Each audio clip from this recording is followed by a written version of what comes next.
నువ్వు ఇంకా నీ మాటలు ఏదో ప్రజలు నమ్ముతారనో లేదంటే మీడియా నమ్ముతారనో లేదా ప్రతిపక్షం నమ్ముతాదనో భావిస్తాను.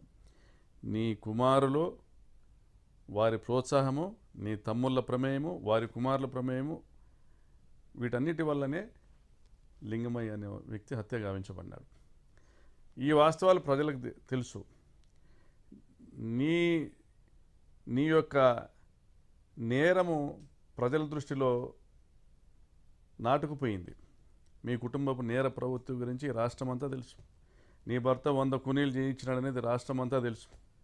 నువ్వు రాజకీయాల్లోకి వచ్చినాక, నీ భర్త చనిపోయినాక నువ్వు రాజకీయాల్లోకి వచ్చినాక ఈ రోజుతో నువ్వు కూడా దాదాపుగా ఒక 10 మందిని చంపించిన దాంట్లో నేరుగానో లేదా ఇండైరెక్ట్గానో డైరెక్ట్గానో నీ పాత్ర కూడా ఉన్నట్లుగా జిల్లా ప్రజలకు స్పష్టమవుతుంది. ఆ హత్యల గురించి మళ్ళీ నేను చెప్పాల్సిన అవసరం లేదు, జిల్లా ప్రజలందరికీ తెలుసు. మరి ఈరోజు నువ్వు మాట్లాడుతూ ఉన్నావు, ప్రెస్ మీట్ పెట్టి మాట్లాడుతూ ఉన్నావు. 100 హత్యలు చేసినటువంటి పరిటాల రవి ఏ విధంగా ఆ హత్య కేసుల నుంచి తప్పించుకోగలిగాడో దాని వెనక ఉన్న మతలబు ఏంటి? మరి పరిటాల రవిని చంపించింది జగన్మోహన్ రెడ్డి అని నువ్వు మాట్లాడుతున్నావు. ఆ రోజు రాజశేఖర రెడ్డి గారు ముఖ్యమంత్రిగా ఉండగా సొంత కుమారుడి మీద సిబిఐ ఎంక్వైరీ వేయించారు. సిబిఐ వారు నిర్ధారించిన తర్వాత, జగన్మోహన్ రెడ్డి గారి ప్రమేయం లేదనేసి నిర్ధారించిన తర్వాత ఆ కేసు విచారణ జరిగింది, దోషులకు శిక్ష పడింది. నీవు ఎప్పుడైతే దొంగగా ప్రజల ముందర నిలబడతావో, దోషిగా ప్రజల ముందర నిలబడతావో, ఆ నిలబడిన ప్రతిసారి జగన్మోహన్ రెడ్డి గారిని తిట్టడము, జగన్మోహన్ రెడ్డి గారికి అనేక నేరాలను ఆపాదించడము, అంటే నీ నేరాలకు ముసుగు కప్పుకునేటువంటి ప్రయత్నం చేస్తున్నావు. ఆ రోజుల్లో జేసీ దివాకర్ రెడ్డి నా భర్తను చంపించినాడని కూడా నువ్వు మాట్లాడినావు, గగ్గోలు పెట్టినావు. జేసీ కుటుంబము మీ పార్టీలోకి రాకుండా కూడా చాలా డ్రామాలు చేసినావు. మరి ఈరోజు పరిస్థితి ఏంది? జేసీ ప్రభాకర్ రెడ్డి నీ కొడుకు ఏడ చూసినా కనపడితే కరుచుకుంటున్నారు. మరి ప్రజలు పిచ్చోళ్ళ? మరి మీ పార్టీ కార్యకర్తలు పిచ్చోళ్ళ? మరి చమన్ సాబ్ మీ ఆయనకు నమ్మకస్తుడు, ఆయన హత్యలోనూ ఆయన డ్రైవర్ హత్యలో కూడా మీ కుటుంబం పాత్ర గురించి ప్రజలు చర్చించుకున్నారు. ఈరోజు కూడా అందరూ అదే నమ్ముతూ ఉన్నారు, మీరే చంపించినారనేసి. మరి మీ రాజకీయ చరిత్రలో ప్రజల తలకాయల మీద అవినీతి సామ్రాజ్యాన్ని ఏర్పాటు చేసుకొని 100 కోట్లు 1000 కోట్లు సంపాదించుకోవడం తప్ప మీరు చేసినటువంటి ఒక గొప్ప కార్యక్రమం ఏదైనా ఉందా మీరు చెప్పుకోవడానికి?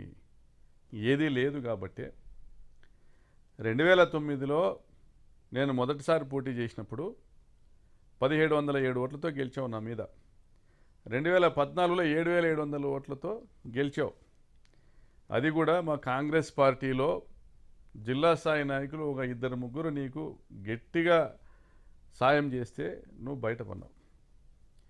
మరి 2019కి వచ్చేటప్పటికి 2014-19 మధ్య మీరు చేసిన దుర్మార్గాలు, దోపిడీలు, హత్యలు, దాడులు ఇవన్నీ కూడా ప్రజల్లో మీరు పలచనైపోయేటువంటి పరిస్థితి తీసుకొని వస్తే, ఆ రోజు జగన్మోహన్ రెడ్డి గారి ప్రభంజనం వీస్తూ ఉంటే ఆ గాలిలో ఓడిపోతానని తెలుసుకొని ఒక బకరా కావాల్సి వచ్చి నీ కొడుకును పోటీ చేయించినావు నా మీద. నేను ఆ రోజు 26,000తో గెలిచాను. మళ్ళీ 2024కి వచ్చేటప్పటికి తెలుగుదేశం పార్టీ వైపు గాలి వీస్తుంది. వైఎస్ఆర్ కాంగ్రెస్ పార్టీకి ప్రభుత్వం పైన కొంత వ్యతిరేకత వచ్చిందని గమనించుకొని మళ్ళీ నువ్వు తెర మీదకి వచ్చావు. నీ కొడుకు అయితే ఓడిపోతాడని నువ్వే ప్రచారం చేయించావు, నీ అన్నదమ్ములు ప్రచారం చేశారు, నీ బంధువులు ప్రచారం చేశారు, నీ మీడియాతో రాపించావు, నీ సోషల్ మీడియాతో రాయించావు. కొడుకును ధర్మవరం పంపించి నువ్వు పోటీ చేసి గెలిచినావు.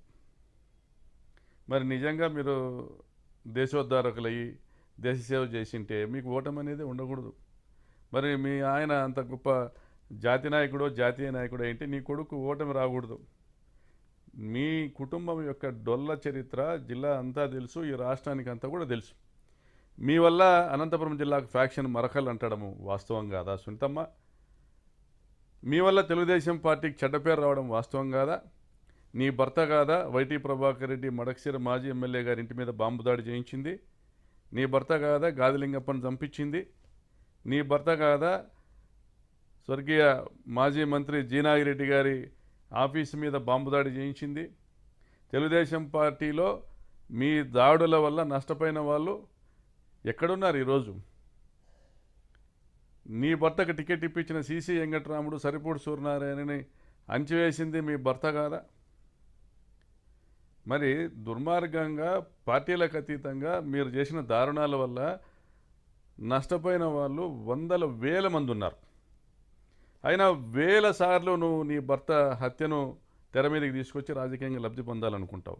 మరి నీ భర్తను చంపిన వాళ్ళతో కూడా రాజీపడి వాళ్ళతో కూడా సాయం పొంది నువ్వు రాజకీయంగా గెలవాలనుకుంటావు. అంటే నీకు ఎక్కడ నైతిక విలువలు లేవు. నువ్వు పెద్ద మహానటివి అని మీ పార్టీ నాయకుడే నీకు ఒక పేరు పెట్టినాడు.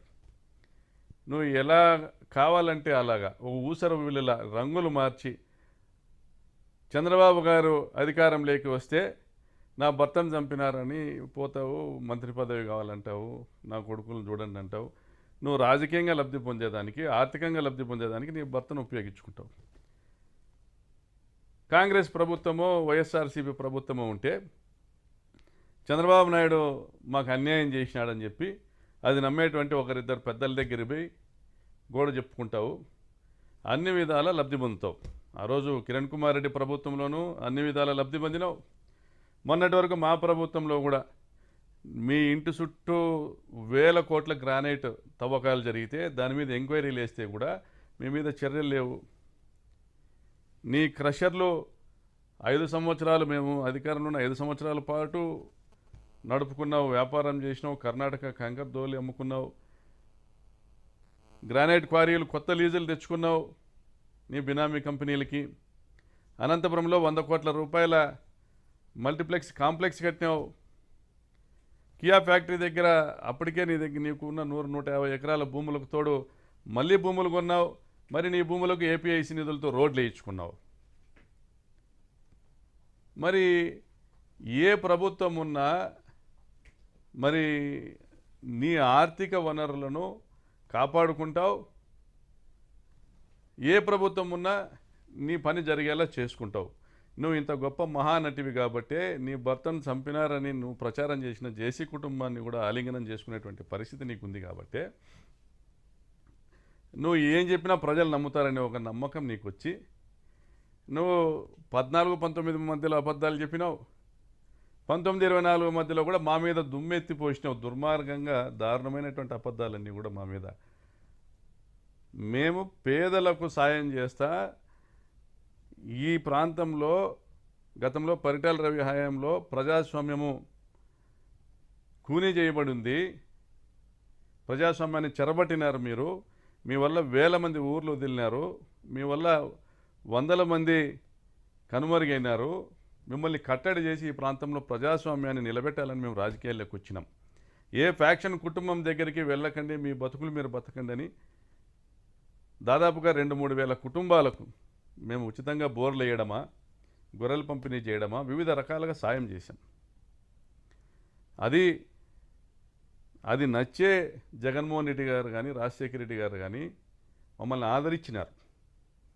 ఈరోజు నువ్వు మాట్లాడుతూ ఉన్నావు తోపుదుర్తి సోదరులు నేను అనుకుంటే తిరగలేనని.